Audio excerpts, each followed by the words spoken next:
Before we pray today, let's plant His word deep in our hearts. Then we will bring our prayers before Him. Lay every burden at the feet of Jesus this morning. Open the book of Psalms and listen to the voice of David in Psalm 30.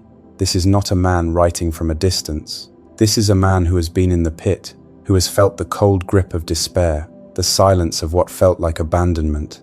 And yet, he begins with praise. Not because everything is resolved, but because he has discovered something unshakable about the character of God. I will extol you, O Lord, for you have drawn me up and have not let my foes rejoice over me. O Lord my God, I cried to you for help, and you have healed me.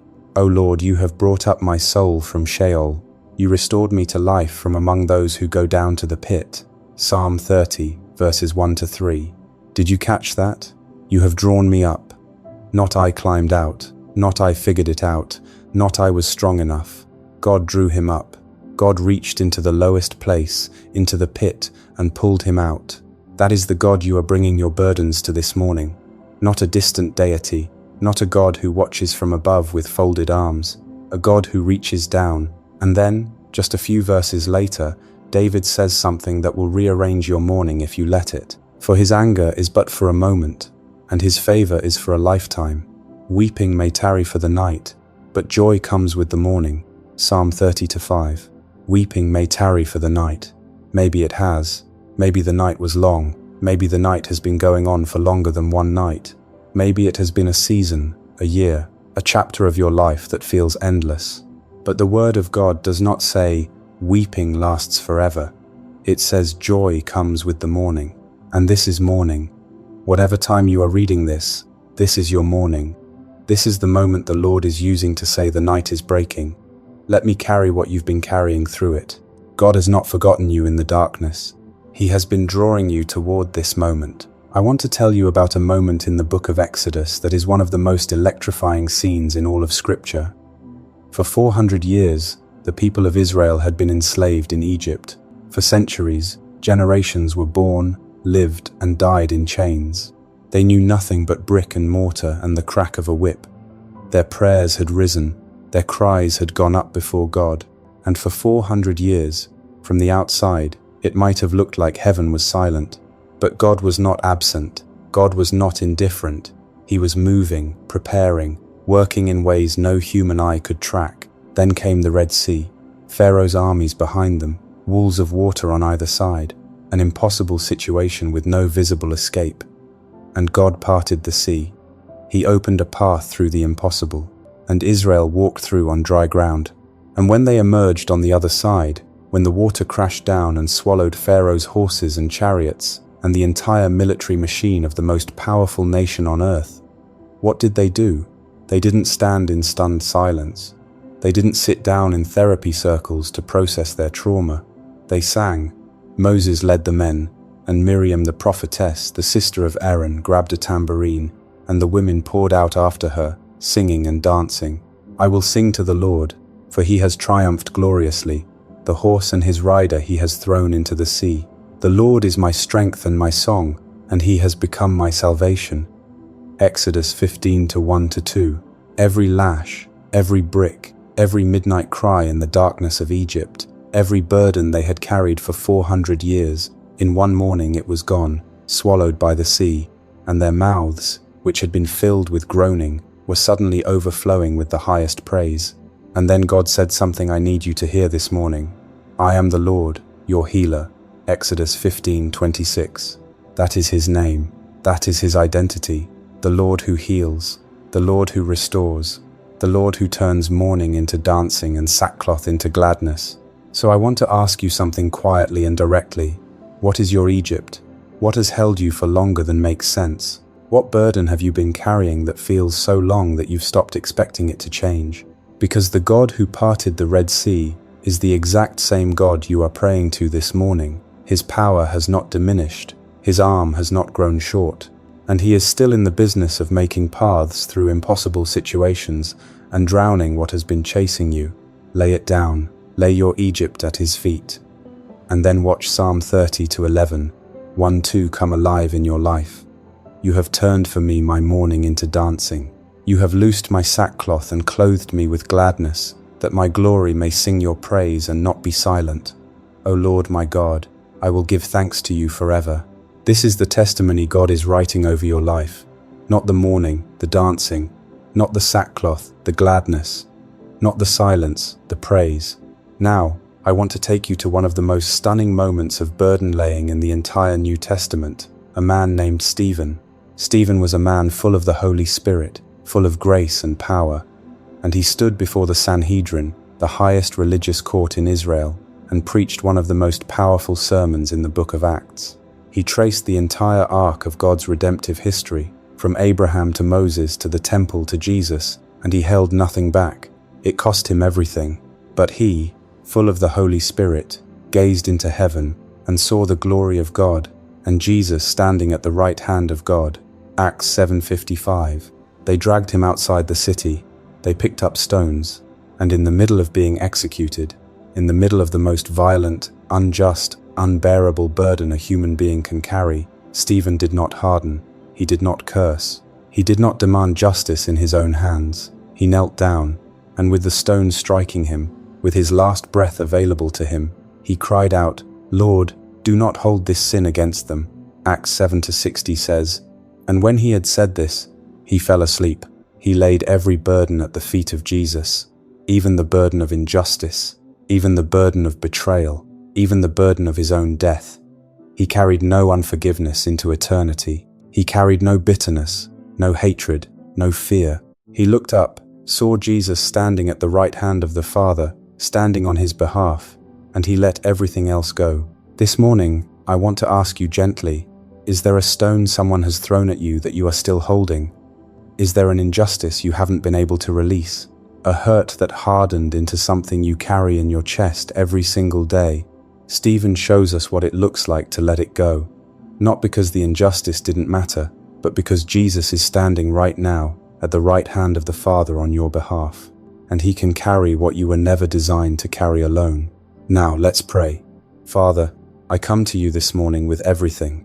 I'm not hiding anything. I'm not dressing it up or trying to bring you something that looks presentable.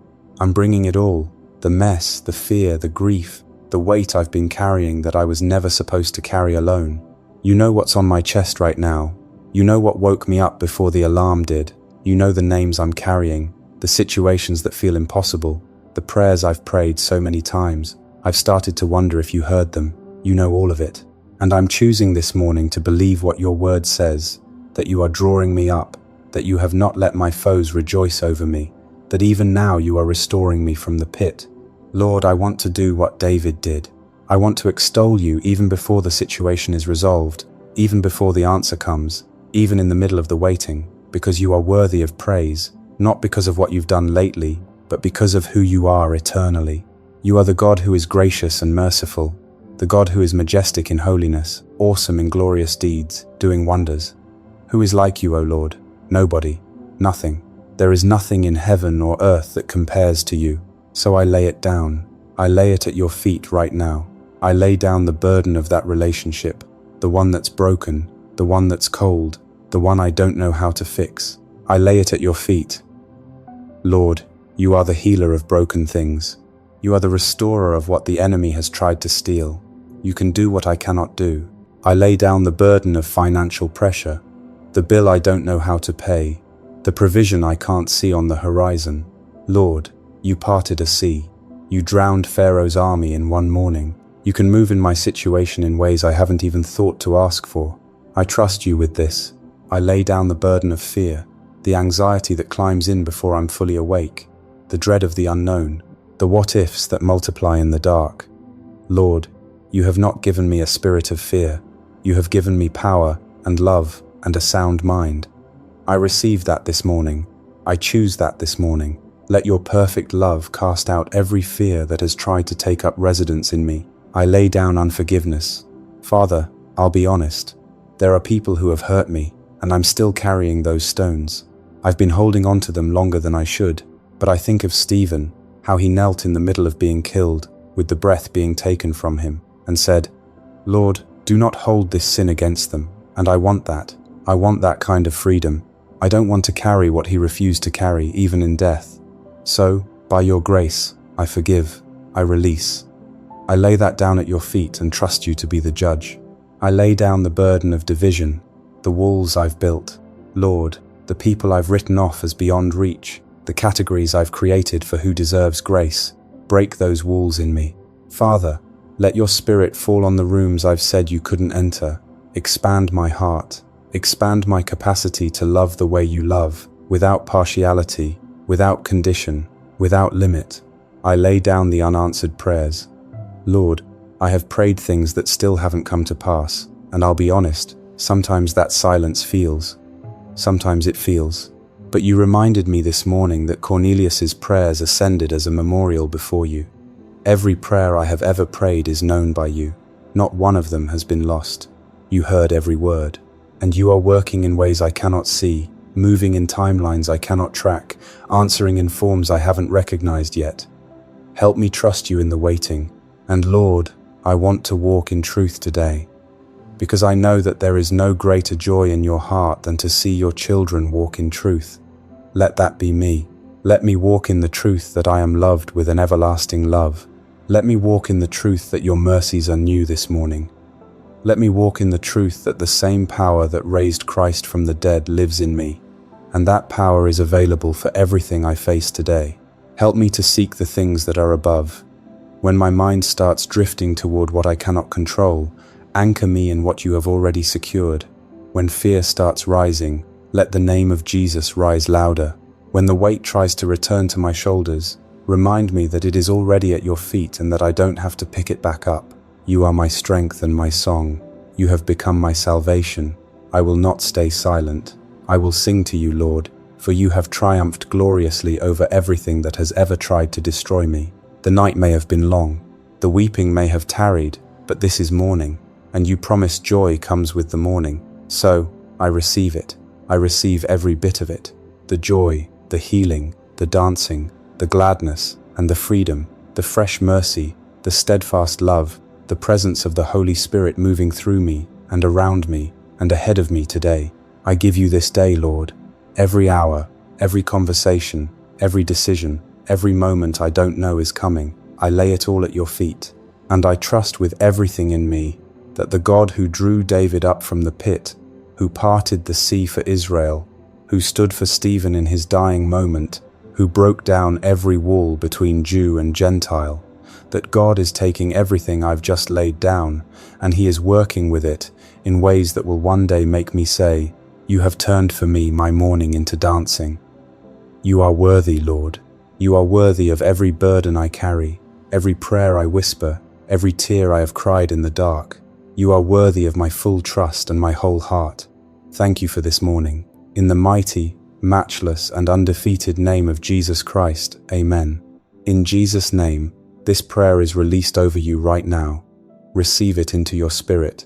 Type Amen in the comments if you receive this prayer, and this community is standing with you in faith. God bless you richly.